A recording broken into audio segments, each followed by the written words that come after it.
은사 집회를 통해서 치료받고 응답받고 아버지 앞에 영광 돌려주심에 감사합니다. 하나님께 감사와 영광의 박수 올려드리겠습니다. 네, 오늘 또 여러분들 동일하게 응답받고 치료받으시기 바랍니다.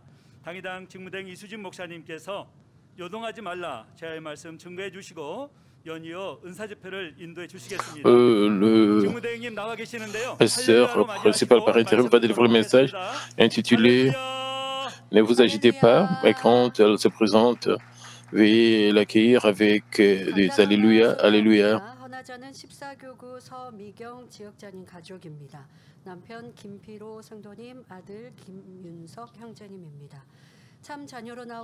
Je vais introduire l'offrande florale.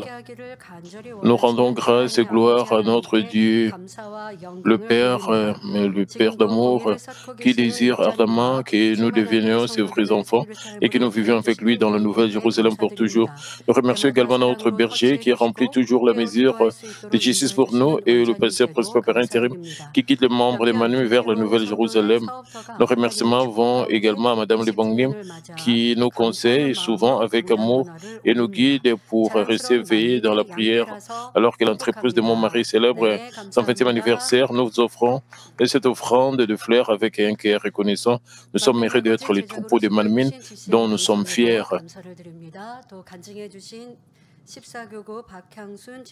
Je remercie Lucienne pour le documentaire Mamie et je remercie aussi la déconnaisse Pâques pour son témoignage.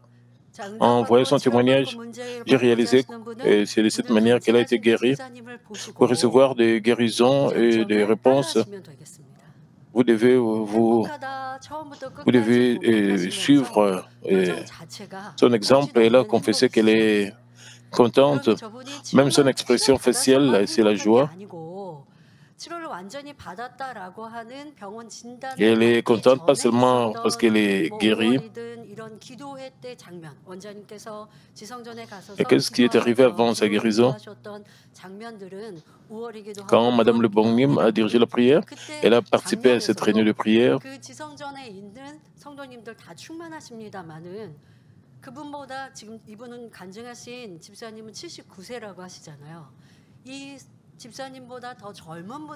Elle avait 79 ans.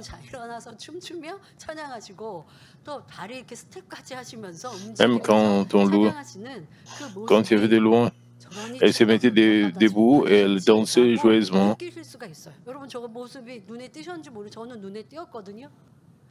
Et nous pouvons voir c'est de cette manière qu'elle a été guérie. On pouvait vraiment la remarquer. Elle était vraiment toujours remplie du Saint-Esprit, même avant sa guérison. Elle a montré, il était à l'attitude devant Dieu. C'est pour cette raison Dieu l'a guérie et lui a donné des réponses. Vous pouvez vous demander pourquoi je n'ai pas reçu de réponse et de bénédiction, s'il vous plaît. Souvenez-vous de son témoignage et comparez-vous à la diaconesse Pâques.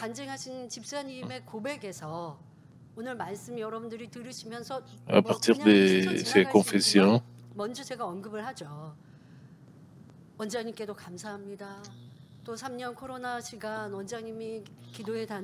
et elle remercie aussi Madame Lebongnim. Elle a été reconnaissante envers Madame Lebongnim. Elle était très désolée et en voyant Madame, elle a versé des larmes quand elle avait un tel bon cœur et elle avait un cœur digne de recevoir la réponse et la bénédiction de la part de notre Dieu le Père. Elle était reconnaissante et voulait rendre la grâce. Et vous savez, les gens oublient aussi de la grâce très rapidement. Et Dieu le Père n'aime pas cela. Cela crée un mur de péché. Et si vous voulez recevoir la réponse et des solutions, c'est pour cette raison que vous ne pouvez pas recevoir ces réponses. En écoutant les témoignages, vous savez, vous devez tirer des leçons.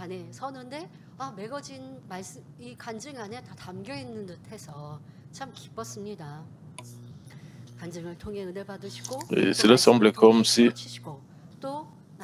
Et le témoignage d'aujourd'hui a des réponses, comment recevoir des réponses et des bénédictions. Je pense que vous allez vous comparer à la diaconesse Pâques et comparer examiner votre vie chrétienne. Pourquoi vous n'avez pas reçu de réponse? Vous devez découvrir les choses pour lesquelles vous devez vous repentir, alors vous allez recevoir. Vous devez démolir complètement le mur de péché, alors vous allez recevoir réponse. Frères et sœurs, aujourd'hui, permettez-moi de délivrer le message précédent du pasteur principal intitulé Ne vous agitez pas, qui a été partagé lors de la réunion spéciale du réveil de 1995 tenue sous le titre L'homme, le juste vivra par la foi. J'espère qu'avec ce message, nous nous rappellerons les devoirs qui doivent être remplis de nos fonctions respectives et penserons la vie de foi qui ne s'agite pas. Parce que nous n'avons pas assez de temps, je ne vais pas entrer dans le détail.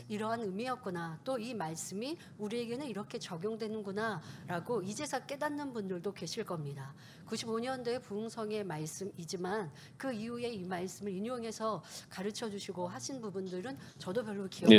message a été prêché lors des réunions de réveil en 1995 par le pasteur. En écoutant ce message, j'espère que vous devez appliquer le message à votre vie de foi et vous devez réaliser pourquoi vous n'avez pas réussi la solution à vos problèmes. En délivrant ce message, certains d'entre vous peuvent penser, et c'est un grand problème, et pourquoi nous avons de murs de péché. Peut-être vous n'avez pas pu réaliser combien vous avez une grande faute. Je pense que vous allez réaliser cela. Pour que vous n'ayez pas de mur de péché, restez devant Dieu. Maintenant, nous voulons célébrer le 40e anniversaire de notre Église. J'espère que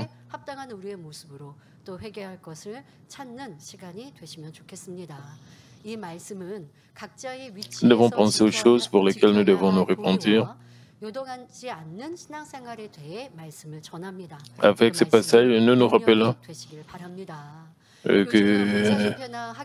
nous nous rappellerons les devoirs qui doivent être remplis dans nos fonctions respectives et penserons la vie de foi qui ne vacille pas. De nos jours, nous pouvons voir des membres de l'Église qui ont réussi la guérison et des réponses lors de la réunion de guérison divine ou de la retraite d'été. Ils sont ravis de témoigner. Et ils sont joyeux en témoignant. Et d'autres membres qui sont tristes de ne pas avoir reçu de guérison ou une résolution de leurs problèmes malgré leur participation à la réunion de guérison. Quant à l'un des membres, même le médecin ne voyait aucun espoir de survie. Il était dans le coma et s'attendait à mourir bientôt. Mais il s'est réveillé par la prière transcendant l'espace et le temps. Puis en peu de temps, il est revenu à la normale et étant sorti de l'hôpital. Ces personnes doivent réfléchir profondément à la raison pour laquelle elles n'ont pas pu recevoir n'ont pas pu résoudre leur problème qui est moins grave que celui-ci. Vous devez réaliser combien vos péchés sont grands, épais, et je pense que vous allez démolir le mur de péché. Les gens se répandent à des degrés différents.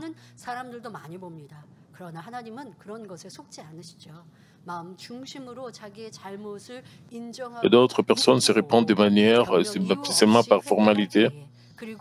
Mais dans ces cas, vous ne pouvez pas être guéri, vous ne pouvez pas recevoir de réponse. Quand vous repentez, vous devez prendre la décision de ne plus commettre le péché. Alors Dieu le Père va vous pardonner. Je pense que vous allez vous repentir complètement pour recevoir des guérisons et des réponses.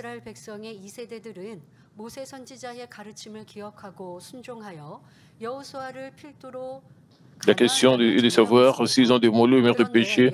J'espère qu'à travers ces mailles, vous allez découvrir quel genre de mur de péché vous avez eu, le mal que vous n'avez pas réalisé malgré votre repentance, vous l'en avez complètement. Tout d'abord, parlons du contexte sur lequel le passé d'aujourd'hui. La deuxième génération des Israéliens qui se sont échappés d'Égypte se souvenait et a obéi aux enseignements de Moïse et a conquis le pays de Canaan avec Jésus à leur tête.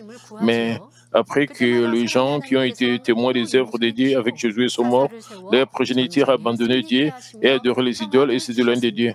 En conséquence, ils ont été attaqués et persécutés par le pays voisin. Chaque fois que cela s'est produit, ils allaient invoquer Dieu et se repentaient, demandant son aide.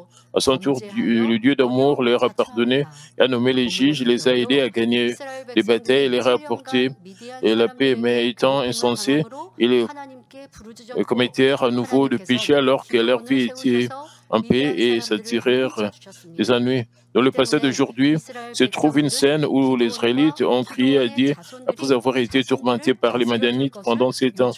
Dieu établit Gédéon comme leur juge et chassa les Madianites. Pour cette raison, les Israélites ont demandé que Gédéon et sa progéniture règnent continuellement Syrie.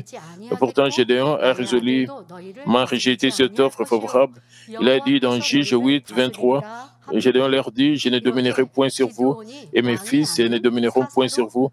C'est l'Éternel qui dominera sur vous.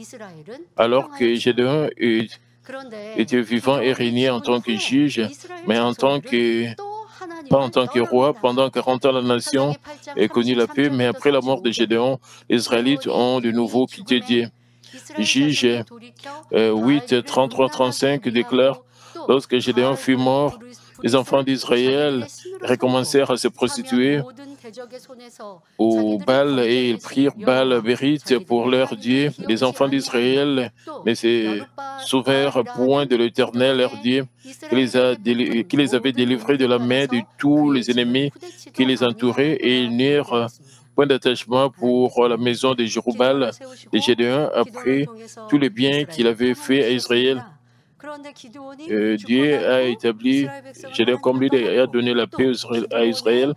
Mais après la mort de Gédéon, les Israélites sont rentrés et adoraient les idoles. C'était leur faute. Au milieu de telles turbulences, Abimelech, le fils de la concubine de Gédéon, complotant un plan diabolique par cupidité pour devenir roi, il a gagné les habitants de Shichem, la ville natale de sa mère, à ses côtés et a préparé de l'argent. Il a ensuite engagé des hommes sans valeur et téméraires, à savoir des voyous, pour massacrer ses 70 frères qui étaient le fils de Gédéon. Heureusement, Jotham, le plus jeune fils, s'est secrètement caché, évitant le désastre. Apprenant qu'Abimelech était devenu roi, Jotham ne put supporter de se taire. Il est allé au sommet du mont Garizim et a crié les passages d'aujourd'hui aux habitants de Shichem. Et quand les arbres devaient choisir un roi parmi l'olivier, le figuier et la vigne, ont tous refusé de devenir roi. Pourtant, la ronce qui était vaniteuse et arrogante voulait être le roi. L'olivier, le figuier et la vigne considéraient leur devoir envers Dieu et le peuple plus important que le trône royal. Ils n'ont donc pas vacillé. Ces 3 arbres sont des arbres qui nous offrent de bons fruits. Et si nous devons classer les arbres en bons et en mauvais, nous pouvons dire qu'ils sont bons. Pourtant, l'inutile ronce déclara que ce serait un roi, menaçant les autres en disant « Venez vous réfugier à mon ombre, sinon que le feu sorte des ronces et dévore le cèdre du Liban. » En fait, on peut difficilement trouver une ombre sous une ronce.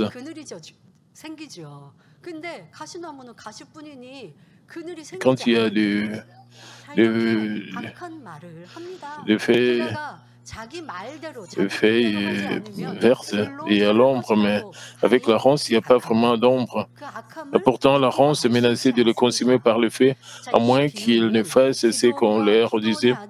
combien sa parole est mauvaise. Cette parabole faisait référence à la situation où Gédéon et ses fils ne voulaient pas du trône royal malgré la demande des gens, tandis qu'Abimelech, le fils de sa concubine, voulait être roi. Pas étonnant que la rétribution de Dieu en réside.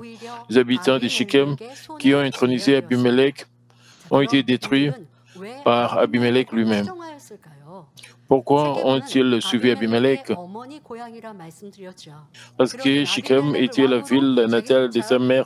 Les gens là-bas s'attendaient à gagner des avantages s'il l'établissait comme roi. Et pour cette raison, ils l'ont suivi malgré ses mauvaises paroles et actions. 이렇게 함께 추종했다는 것, 따랐다라는 것, 악에 동조했다라는 것 자체가 하나님께 저주를 받고 책망을 드릴 일이라는 것이죠. 자, 아비멜렉은 C'est pour cela qu'ils étaient maudits et réprimandés par Dieu. Qu'en est-il d'Abimelech? Abimelech a également fait face à une mort honteuse selon leur avantage. Ils se sont unis puis se sont combattus et détruits. Comme nous pouvons le voir, lorsque les gens vacillent dans la poursuite de leur avantage, cela entraîne un résultat si misérable. Nous devons réaliser et que chères personnes, frères et sœurs, à travers le passage d'aujourd'hui, nous devons réaliser que chacun a ses devoirs à sa place, qu'il est important de remplir ses devoirs et de rester à sa place. Lorsque le pasteur principal a délivré ce message, il a parlé de l'accomplissement de nos devoirs dans nos familles, nos lieux de travail et nos communautés. Il a expliqué les devoirs que nous devons accomplir en tant que parents, enfants, patrons ou subordonnés. Alors que nous faisons nos devoirs, il a dit que nous pouvons garder nos familles en paix et recevoir l'aide de Dieu. Parce que nous n'avons pas beaucoup de temps aujourd'hui, nous allons nous contenter sur le thème de vaciller dans la foi que nous devons explorer avec plus d'attention.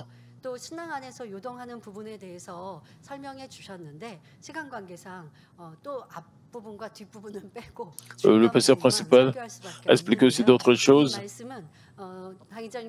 Nous allons seulement nous concentrer. Le pasteur principal a délivré ce message en 1995. Alors, je délivre encore ce message dans mes séries de GCN TV.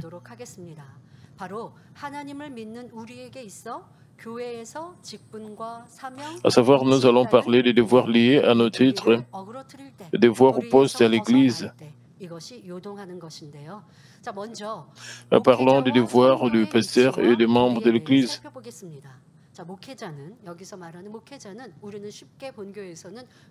Le véritable devoir du pasteur est de conduire son troupeau à aimer davantage Dieu, à se débarrasser de tout mal et de tous les péchés, à vivre selon la parole de Dieu et à mener une vie victorieuse sur terre avec l'espoir du ciel.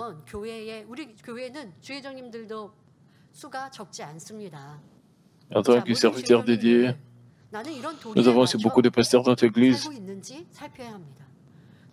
Le pasteur, vous devez vérifier si vous accomplissez vraiment vos devoirs.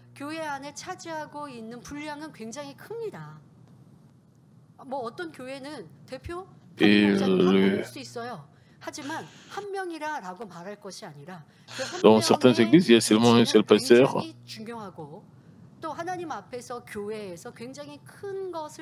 Et le rôle du pasteur est très important. Et si nous vacillons, cela aura un mauvais impact sur l'Église et sur les membres. En tant que pasteur, vous devez vraiment examiner si vous êtes en train de bien faire votre travail.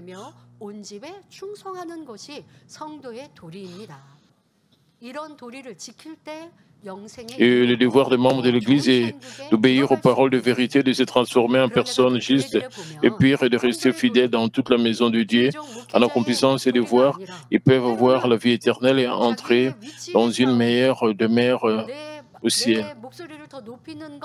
Mais dans certaines églises, les gens se battent à cause de leur position de titre. Ils élèvent leur voix dans le sanctuaire, ils veulent être reconnus. Et ils se battent et se plaignent. Nous voyons aussi de telles choses dans l'Église, mais ça, ce n'est pas la volonté de Dieu. Dans de tels ensembles, Dieu n'est pas avec de tels. Même si ces ensembles sont appelés Église, oui, le pasteur, les membres n'accomplissent pas leur devoir selon la volonté de Dieu. De cette manière, ils peuvent être reconnus. Et s'ils ont beaucoup de conflits entre eux, leurs devoirs, leurs titres, leurs positions ne sont pas accomplis, Dieu ne peut pas accepter. Mais si le pasteur est obligé de conduire son troupeau vers le vert pâturage et des eaux paisibles ne remplissent pas leur rôle, cela cause de gros ennuis à son église et à son troupeau. Le prophète et le roi à l'époque de l'Ancien Testament et les scribes et les pharisiens à l'époque du Nouveau Testament, qui étaient les équivalents du pasteur d'aujourd'hui, ont eu une profonde influence sur les gens. Et certains rois ont désobéi à la parole de Dieu, amenant ainsi leur peuple, ainsi que même à commettre du péché. Par des actes trompeurs, d'autres prophètes ont poussé leur peuple à pécher. Le roi Akab de 1 roi 22 est un exemple typique.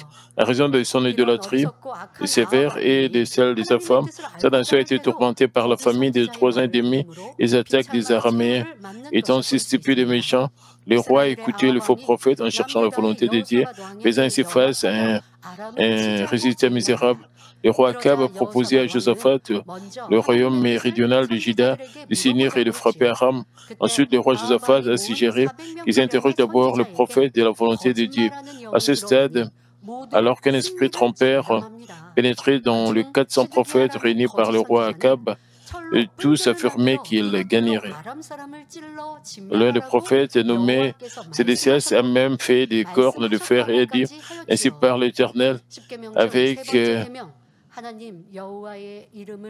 ces cornes, vous cornerez les amants jusqu'à ce qu'ils soient consumés. Le troisième du commandement dit, tu ne prendras pas le nom de l'Éternel, ton Dieu en vain. Mais ils ont menti en prenant le nom de Dieu. Même aujourd'hui, il y a des gens qui utilisent le nom de Dieu pour leur propre honneur. S'ils ont une bonne foi envers Dieu, ils ne le feront jamais. En discernant leurs fruits, et les croyants doivent éviter d'être trompés. Les gens proclament. Ils ont reçu des révélations de la part de Dieu.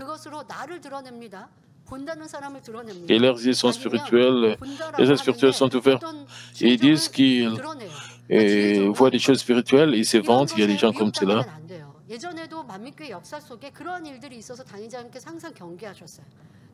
Les gens ne doivent pas être trompés par eux. Il y a aussi beaucoup de choses dans l'Église. Il y a des missionnaires, des pasteurs qui disaient qu'ils étaient aimés par Dieu. S'ils sont vraiment aimés par Dieu, ils doivent montrer des preuves.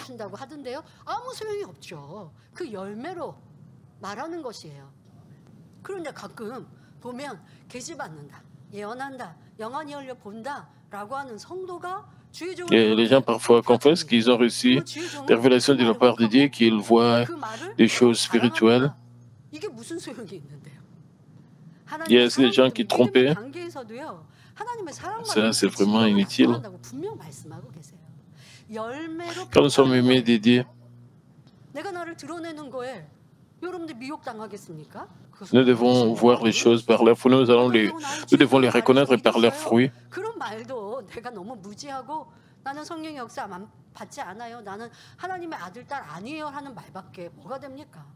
Et certaines personnes font confiance à ces gens. Mais la Bible est très claire à ce sujet. Nous avons le Saint-Esprit en nous. Nous devons discerner des choses par la vérité en tant que fils et filles de Dieu. Et un esprit trompeur est entré dans les 400 prophètes Et ces prophètes disaient des mensonges, de telles choses ne doivent jamais avoir lieu. Pour roi Akab, parce qu'il était mauvais, Dieu l'avait déjà quitté. Et Dieu a permis et Dieu a laissé que même l'esprit trompeur puisse pénétrer dans le cas de son prophète. Et Dieu a fait qu'il puisse discerner la vérité. Dieu lui a envoyé un prophète qui disait la vérité. 나중에 불려온 미가야 선지자는 아합에게 위협에도 요동하지 않고 하나님의 뜻을 바르게 예언합니다. En discernant le fruit, les croyants doivent éviter d'être trompés. D'ailleurs, le prophète Michée, qui a été appelé plus tard auprès du roi, n'a pas hésité devant les menaces d'Akab, mais a correctement exprimé la volonté de Dieu. Il a averti qu'il serait vaincu. Pourtant, le roi Akab aimait les prophètes qui disaient ce qu'il voulait entendre et leur prêter attention. Finalement, avec Josaphat, il a commencé une bataille pour frapper Aram et a été tué dans la bataille. Accompagnant le malin, Josaphat a également subi une énorme crise. À raison de leur confiance en de faux prophètes, ils ont subi un résultat si misérable. À l'époque de Jésus, il y avait un certain nombre de personnes qui prétendaient être saintes, mais commettaient le mal. La raison pour laquelle ils n'ont pas rempli leur devoir était qu'ils voulaient régner sur le peuple, consumé par l'arrogance et la cupidité. C'est pourquoi ils n'ont pas reconnu Jésus, qui est venu comme sauveur. Et comme ils supposaient que Jésus menaçait leur statut, ils ont essayé de le tuer de toute façon, empêchant les gens de le suivre. Pour cette raison, Jésus a mentionné dans Luc 6, 39, un aveugle peut-il conduire un aveugle? Ne tomberaient-ils pas tous deux dans une fosse? Le pasteur doit reconnaître que s'ils enseignent à leurs membres le mauvais chemin et ne connaissant pas la volonté de Dieu, ils peuvent les conduire à la mort. Ainsi, ils doivent parler uniquement avec les œuvres du Saint-Esprit. Mais le pasteur de nombreuses églises parle d'événements laïques ou de commérage dans leurs sermons. Et d'autres pasteurs ont l'égoïsme et même la cupidité. Même les gens, au lieu de discerner, parce que les gens ont l'arrogance, ils ont le mal. Et c'est pour ça qu'ils ne sont pas capables de discerner les choses. Ils sont dans la confusion.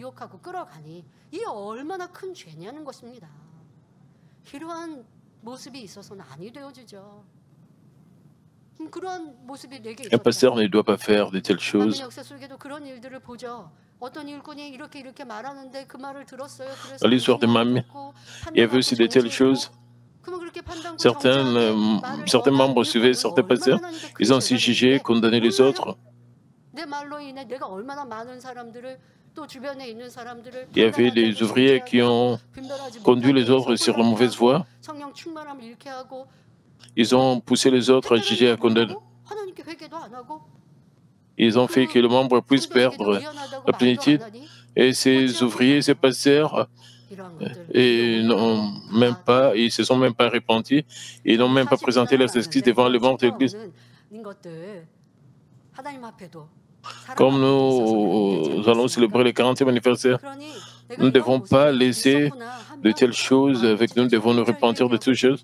Si vous réalisez que vous avez de telles choses, vous devez vous repentir complètement.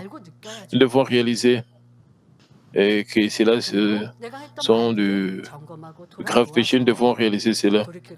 Vous devez examiner vos paroles, vos actions et vous repentir et corriger vos voies. Vous devez aussi présenter vos excuses quand cela est nécessaire.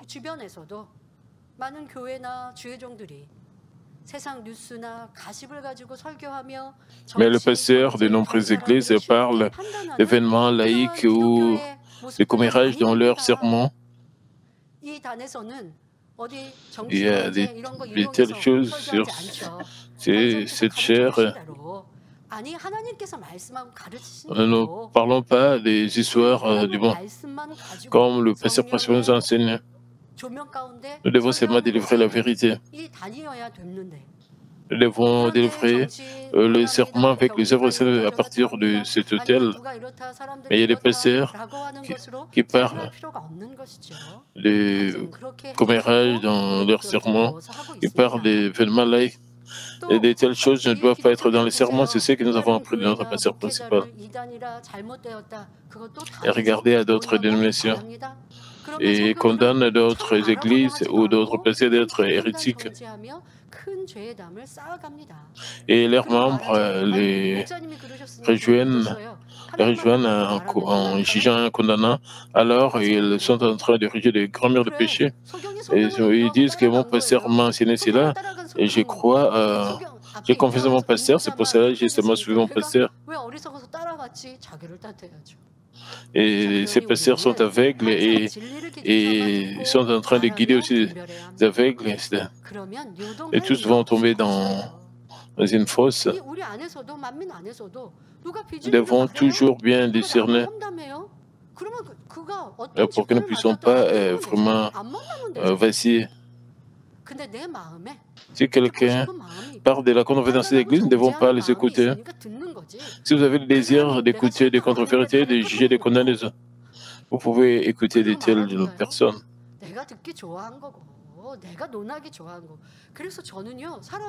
Et vous voulez écouter de telles paroles. C'est pour cela parfois j'aime pas rencontrer les gens. Parce que les gens disent ceci, cela, et ils disent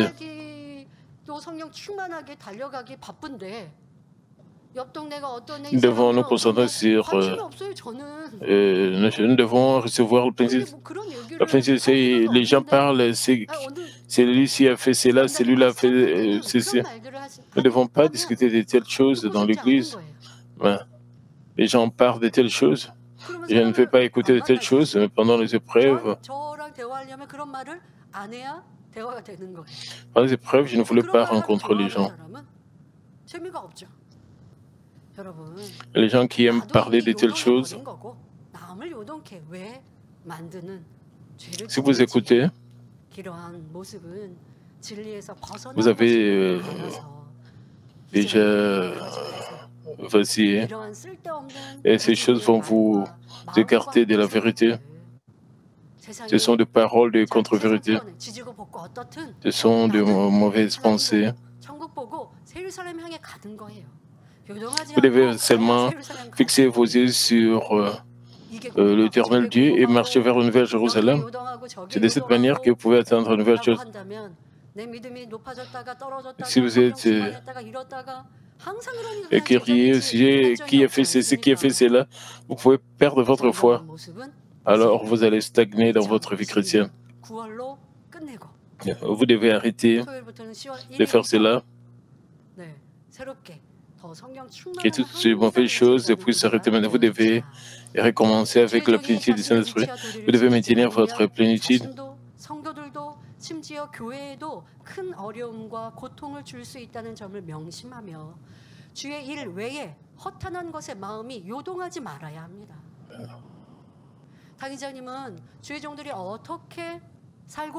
Le pasteur principal nous a enseigné quel genre de vie nous devons mener. Il a dit que le pasteur doit se concentrer sur la vérité. Et il insiste toujours sur cela.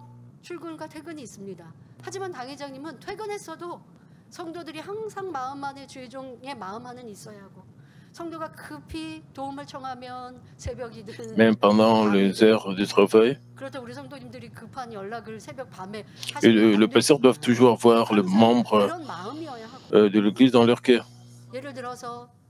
Je ne dis pas que les membres de l'Église doivent les appeler les pasteurs pendant la nuit. Non, je ne dis pas cela. Les pasteurs doivent examiner ce qu'ils font pendant les jours fériés.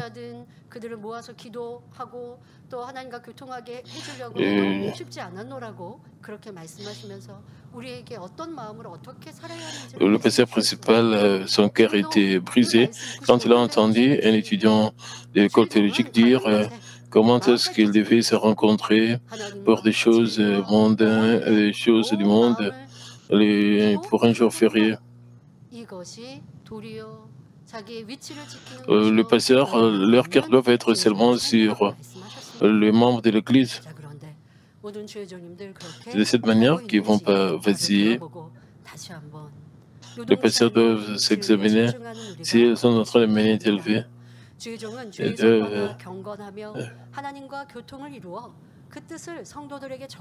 Et c'est la vérité.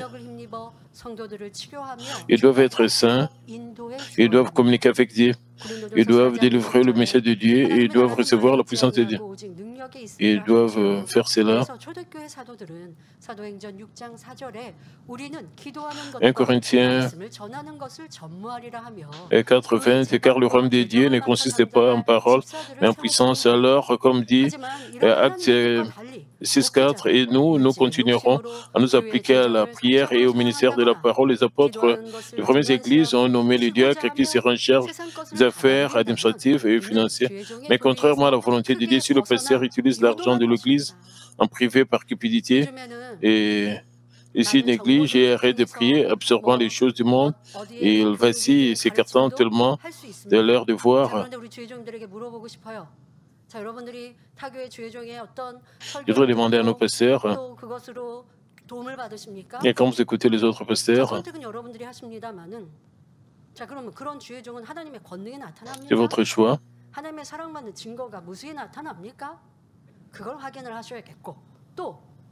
Est-ce que d'autres pasteurs ont le preuve qu'ils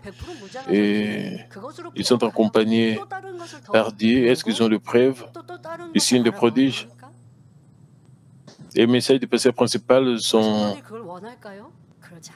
suffisants. Est-ce que vous avez besoin d'écouter le message d'autres pasteurs? Et ça, c'est l'évangile de la sanctification qui est suffisant pour que nous puissions recevoir des réponses à l'envers. Nous devons nous armer de plus en plus avec l'évangile de la sanctification.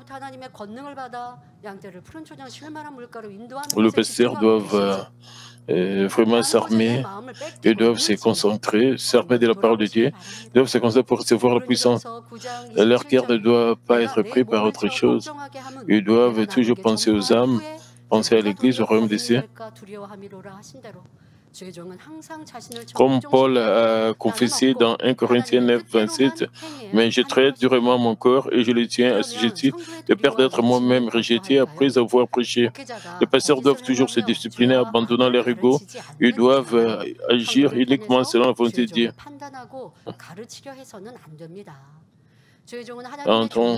Ensuite, parlons du devoir de position des membres de l'Église en tant que le pasteur ne commette pas d'autres d'actes trompeurs et n'enseigne pas le péché et le mal. Les membres de l'Église ne devraient pas essayer de le juger, de les enseigner parce que les pasteurs sont des serviteurs de Dieu. Dieu traite directement avec eux. Mais lorsqu'un pasteur semble manquer à leurs yeux, ils doivent confier les choses à Dieu dans la prière et se laisser guider par Dieu. Mais s'ils organisent un groupe pour obtenir ce qu'ils veulent ou retirer le pasteur de son poste, cela va au-delà du devoir et hésite. Oui, facile. Quand vous êtes pasteur ou pasteur d'une paroisse, vous déviez de la vérité. Si vos enseignements dévient, s'écartent de la vérité, 그런데도 막 이유하고 변명하고 아이 그건 그때 그렇고 지금은 그렇게 어쩔 수 없어요. 자 이렇게 변명하고 이유하고 다른 말씀하신다. 그러면 교역자 회의에 알리시라고. 교회는 다 방침이 있지 않습니까? Nous pouvons faire le rapport à l'association de pasteurs. Il y a des organisations dans l'Église pour faire un tel rapport. Si le pasteur s'écarte, est en train de donner des enseignements qui s'écartent de la Bible, vous pouvez faire le rapport.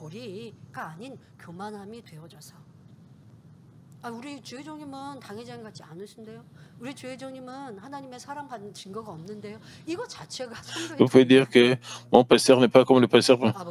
Mon pasteur n'a pas les évidences. Juger votre pasteur comme ça, c'est pas votre, c'est pas ce que vous devez faire. Si votre pasteur prêche de la contre-vérité, vous ne devez pas obéir. S'il fait cela, vous pouvez faire les rapports à l'organisation. Si pas cela, vous pouvez juste prier pour votre pasteur s'il prêche la vérité même. Et les bénédictions de Dieu vont venir sur vous. Et s'ils sont arrogants devant Dieu, en particulier si juge un berger qui exerce la puissance de Dieu, qui guérit et résout leurs problèmes, cela crée également un grand mur de péché. Il devrait toujours se rappeler comment la colère de Dieu s'est abattue sur le frère et la sœur de Moïse, Aaron et Myriam. Nous lisons dans au Nombre 12, 2, et dire, est-ce seulement par Moïse que l'Éternel parle? N'est-ce pas aussi par nous qu'il parle? N'a-t-il pas aussi parlé à travers nous? Et l'Éternel entendit, il appela ensuite Moïse, Aaron et Myriam et dit, dans Nombre 12, 6 à 8, quand ils étaient en train de critiquer Moïse, il dit, écoute toutes choses, Dieu connaît vos pensées. Nous devons nous souvenir de cela. Quand le Seigneur rentre, il était furieux. Il a appelé Moïse, Aaron et Myriam et a dit dans Nombre 12, 6, écoutez bien mes paroles. Lorsqu'il y aura parmi vous un prophète, et c'est dans une vision que moi, l'Éternel, je me révélerai à lui. C'est dans un songe que je lui parlerai. Il n'en est pas ainsi de mon serviteur Moïse. Il est fidèle dans toute ma maison. Je lui parle bouche à bouche et je me révèle à lui sans énigme et voit une représentation de l'Éternel. Pourquoi n'avez-vous pas craint de parler contre mon serviteur et contre Moïse? Et le verset 9 et 10 disent, la colère de l'Éternel s'enflamma contre eux et s'en alla, la nuée se retira de dessus la tente et voici, Myriam était frappée d'une lèpre blanche comme la neige. Aaron se tourna vers Myriam. Voici, elle avait la lèpre. Myriam a critiqué Moïse. Je suis aussi prophétesse. Et Dieu a entendu cela. Tu es différente de Moïse est à un niveau différent de vous, donc c'est-à-dire Aaron et Myriam. Ils ont critiqué Moïse. Ils étaient frères et sœurs, ils étaient tous des prophètes. Mais Dieu était très irrité. Et Dieu a frappé Myriam de la lèpre.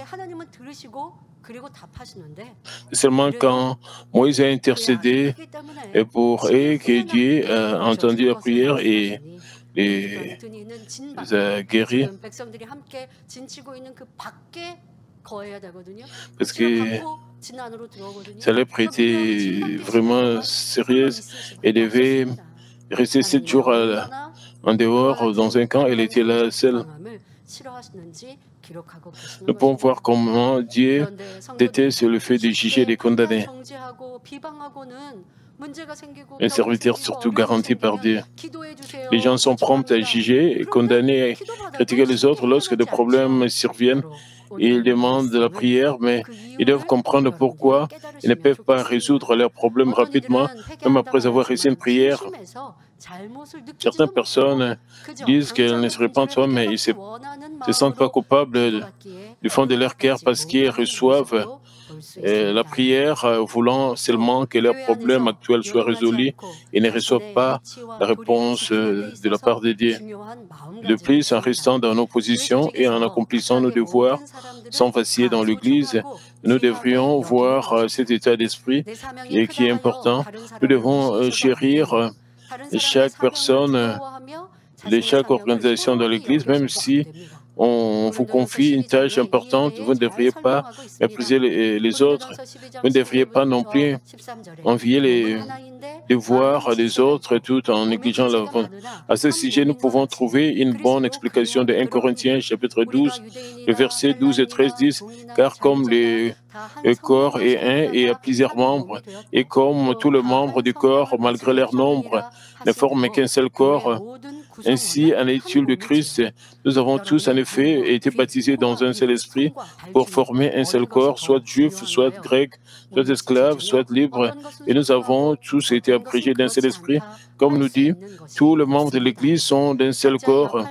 Parmi nos yeux, vos yeux, vos oreilles, votre nez, vos mains et vos pieds, quel est, selon vous, le plus significatif? Nous ne pouvons pas dire que certains membres sont importants tandis que d'autres ne le sont pas.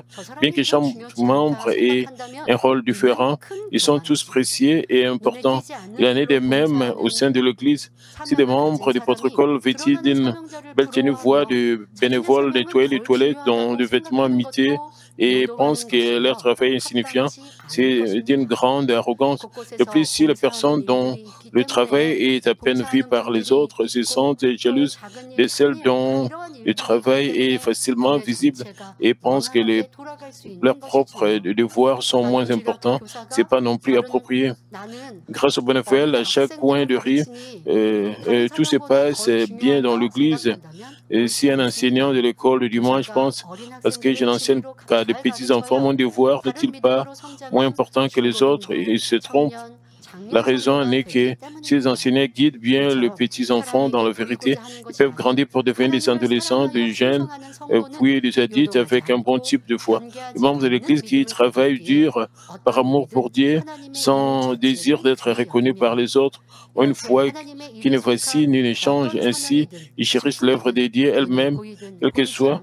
Ainsi, je vous exhorte à garder à l'esprit, quel que soit le devoir ou le titre que vous avez dans son royaume, qu'il soit vu par les autres noms. Il est important. Et d'ailleurs, si nous envions le devoir ou la position des autres, perdons ici la passion de nos devoirs et cessons de le remplir. Nous devons réaliser que nous vacillons et nous devons nous repentir. Un autre exemple d'hésitation ou de vaciller est l'arrogance avec laquelle nous disons « je vais mieux », et tout comme le disciple de Jésus qui s'est disputé, qui est le plus grand d'entre eux. D'autres pensaient qu'ils avaient une position élevée et une fois qu'ils ont un titre, les autres chrétiens deviennent arrogants. Ils veulent que les autres puissent les reconnaître. Une telle arrogance fait que les gens puissent tomber dans la foi, même d'abandonner la foi. Et tel cœur d'arrogance n'est pas bon. 사명을 감당하다 보면 있을 수 있지가 아니에요. 그것이 바로 요동에서 내쳐져 버리는 것이요. 요동에서 뿌리가 뽑혀 버릴 수 있는 이유 바로 교만함입니다. 연단회 때 그런 일들을 많이 듣거나 보았죠. Dans ces preuves, nous avons vu des gens se vanter d'avoir aidé l'Église et le berger et d'être meilleurs que les autres. Ils ont élevé la voix, ses parents de l'Église. Ils ont dit, je suis ce genre de pasteur, j'ai aidé le pasteur principal, comme ceci, comme cela. J'ai été aimé du pasteur principal. Ils ont dit de telles personnes. Et les gens étaient trompés et ont suivi de tels gens. Nous avons vu de tels cas. Et de telles personnes recherchent la reconnaissance. Et ces personnes recherchent la reconnaissance à moins qu'ils ne l'obtiennent. Ils se sentent contrariés. Alors qu'ils se vantent d'eux-mêmes, ils ignorent la réalisation des autres. Ces gens de ce genre augmentent en nombre. L'Église a des ennuis. Face aux difficultés, si le membre de l'Église se chérissent, s'unissent dans un même but, restent dans les positions et remplissent bien leurs devoirs et ne subissent aucun dommage, quelle que soit la force avec laquelle l'ennemi diable les attaque. Mais s'ils se disputent les uns contre les autres, essaient de s'exalter en disant « j'ai une position plus élevée, j'ai fait un meilleur travail que vous, et s'ils peuvent le faire, pourquoi ne puis-je pas le faire ?» et ne restent pas à leur poste et ne remplissent pas leurs fonctions. Vous devez accomplir vos devoirs. Alors Dieu le Père sera content si vous faites cela vraiment avec humilité. Il y a des gens qui se plaignent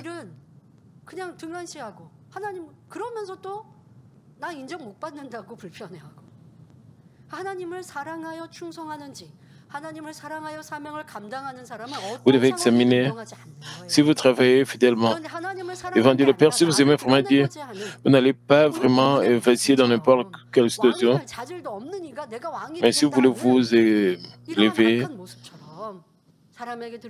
juste comme le passage d'aujourd'hui, s'ils veulent être reconnus par les autres, si les gens veulent s'exalter,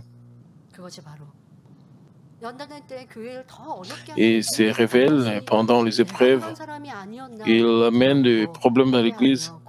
Vous devez examiner si vous appartenez à cette catégorie. De telles personnes prononcent toujours des ragots et des calomnies, essayant de toute façon de dévaloriser les autres. Bien que toutes ces choses soient mauvaises, si vous êtes joint à l'une d'entre elles, à défaut de discernement, c'est aussi une énorme faute.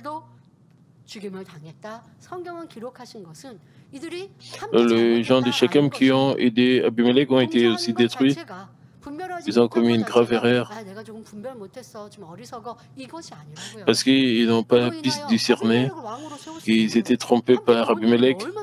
Ils ont suivi Abimelech. Ils l'ont établi comme roi. Ils ont commis une grave erreur, une grande faute.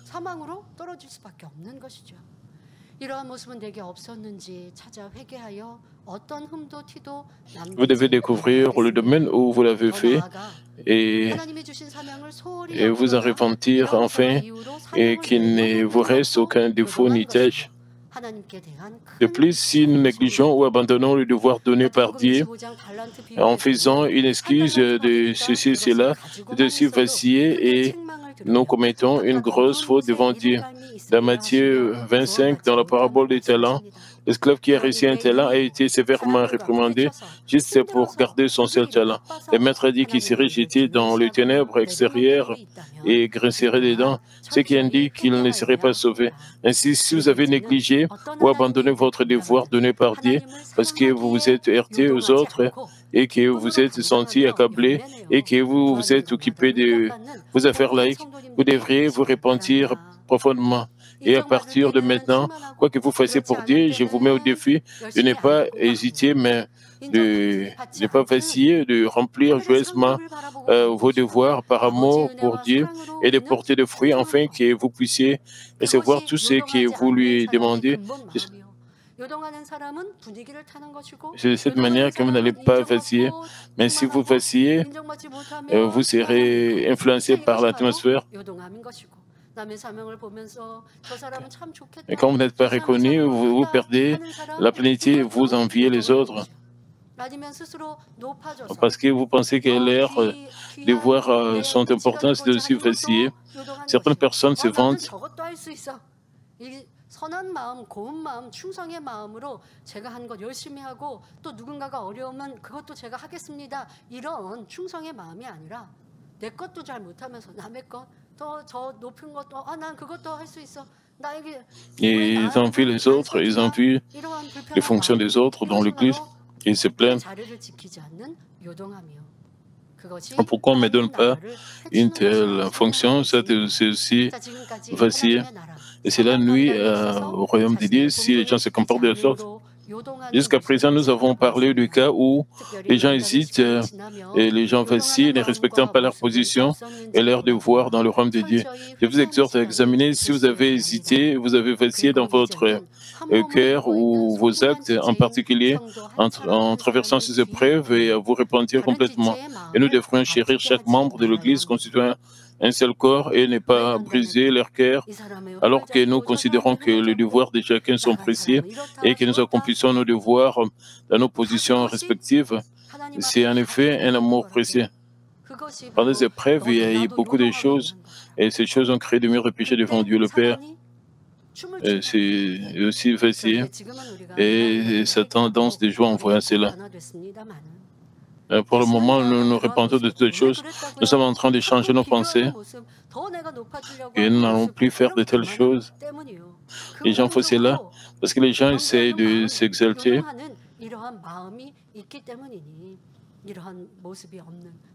Parce que vous avez le changement d'avis en vous, c'est pour ça que Vous ne devez pas voir tout cela, vous devez vous débarrasser de ces changements de vie. Alors que nous considérons que les devoirs de chacun sont précieux, nous accomplissons nos devoirs dans nos positions respectives. C'est en effet un amour précieux. Et je vous demande également de reconnaître l'importance de vos postes et fonctions et de faire tout possible avec fierté. Madame Lebongnium, parfois aussi, elle confesse. La seule chose qu'elle peut faire, c'est la prière. C'est pour cela que je suis en train de faire mon travail, de diriger la prière.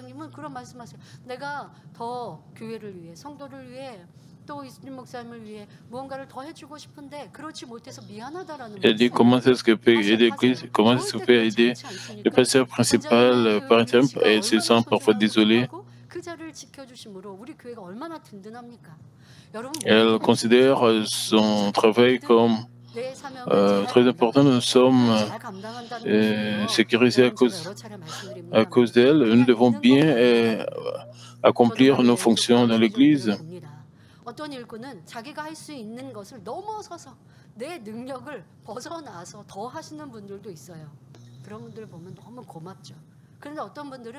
D'autres gens vont au-delà de leur travail et font des choses. Et ils aident aussi dans d'autres départements, mais d'autres restent seulement dans leur domaine, dans leur département et ils ne font rien de plus.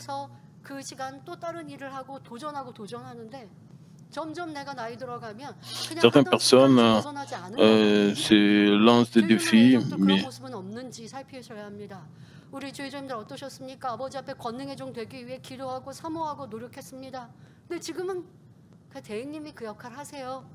nos pasteurs aspiraient à recevoir la puissance. Qu'en est-il d'aujourd'hui?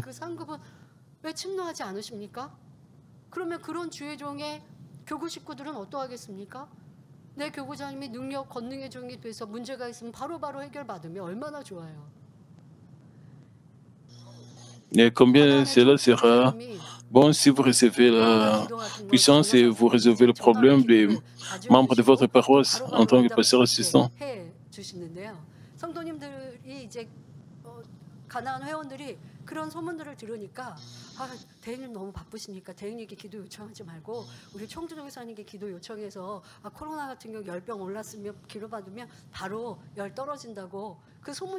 Il y avait ceux qui souffraient du Covid-19 et le pasteur a prié pour le membre qui souffrait. Les membres ont été guéris. Je suis content d'écouter de tels témoignages. Le pasteur doit être aimé, et comme le cas du pasteur Miangli, qui est beaucoup aimé par les membres de sa paroisse, et c'est là qu'il fait une grande différence.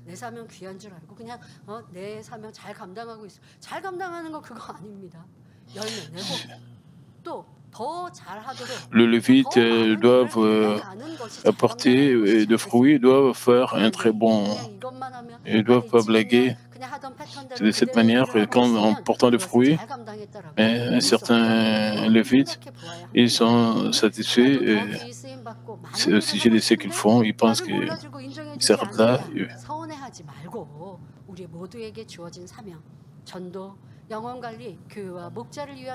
Je vous demande également de reconnaître l'importance de vos postes et de vos fonctions, de faire tout possible avec fierté, plutôt que de penser je vais être utilisé à des fins plus précieuses, je vais travailler plus, mais ils ne reconnaissent pas. Vous devriez rechercher et faire avec diligence les choses qui plaisent à Dieu, et comme partager l'évangile, prendre soin des âmes, prier pour l'Église et le berger, qui sont des devoirs qui nous sont assignés. Ce faisant, vous aurez la joie et la satisfaction céleste qui viendront sur vous. En travaillant fidèlement avec un si bon cœur, j'espère que vous pourrez recevoir le compliment de notre... C'est bien et fidèle serviteur, tu as été fidèle en peu des choses, j'ai été comparé beaucoup. Entre dans telle joie de ton Matthieu 25, 11. Frères et sœurs, aujourd'hui, je prêche sur le titre ne pas vaciller, ne pas hésiter. Et j'ai parlé des cas de vacillement et de non-maintien de sa position et de ses devoirs. J'ai expliqué les positions et les devoirs des pasteurs, des employés de l'Église, des ouvriers de l'Église. Et je vous ai rappelé que si leurs devoirs ne sont pas accomplis, ils font face à des tests et des ennuis, ont des maladies ou des problèmes. De plus, lorsque les gens jugent, condamnent et calomnient un homme de Dieu, il devient difficile de résoudre leurs problèmes avec Dieu, détournant son visage de Dieu. Nous avons parlé des cas où les croyants chérissent leurs devoirs par amour pour Dieu, qu'ils soient grands, petits, et travaillent fidèlement sans hésiter, peu importe les circonstances et les cas contraires également. C'est comparer aux autres, c'est décourager, c'est remplir plusieurs reprises de l'esprit, puis perdre la plénitude font partie des vacils également. De plus, alors que nous avons une arrogance avec laquelle nous voulons être reconnus et exaltés et faire le mal et vaciller, troublant ainsi les autres, si nous pensons que nous commettons une faute, comment pourrions-nous recevoir des réponses et bénédictions? Si nous retrouvons à l'avoir fait, ne serait-ce qu'un peu, nous devons nous repentir complètement, extirper un tel mal, devenir un chrétien debout sur le roues. Sans savoir, Dieu est satisfait de ses enfants, répond à tous ceux qui lui demandent, le bénit abondamment. Et je prie pour que ce soir, cette nuit, vous rencontrez notre Dieu de réponse, de guérison qui nous donne de bonnes choses et que vous passiez un moment béni pour devenir le beau et vrai enfant de Dieu. En écoutant ces messages, est-ce que vous avez réalisé dans quel domaine vous avez vacillé? Si vous avez découvert tout cela, vous devez être embarrassé et vous devez vous repentir de tout cela pour que vous soyez aimés de Dieu, et vous tous. Nous allons tous ensemble louer l'Éternel par quelques cantiques.